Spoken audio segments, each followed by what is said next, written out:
Hello and welcome to another video. Today I have this dryer lint vac attachment.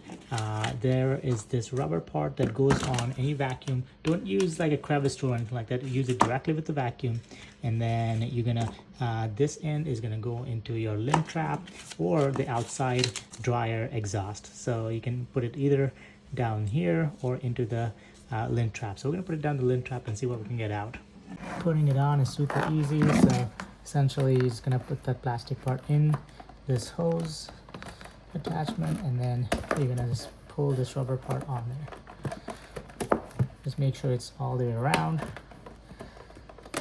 and there you go, that's it. Okay, looking at my lint trap, I'm gonna go ahead and clean that out. But in the meantime, if you look down here, there's plenty of stuff in there that I can't get, so we're gonna try to clean it out.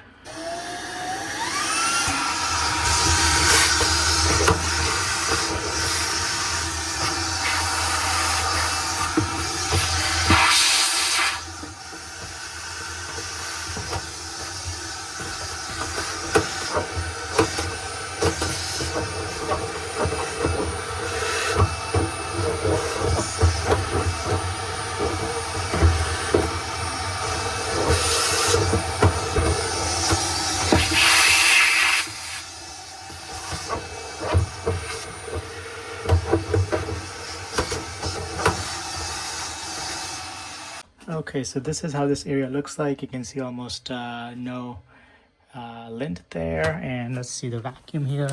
You can see the clear vacuum container is essentially full of lint all over the place, which this had barely anything in the vacuum itself, and so you can see how much stuff it got out. So this is going to allow my dryer exhaust to work much better and remove any issues like humidity buildup, mold, stuff like that.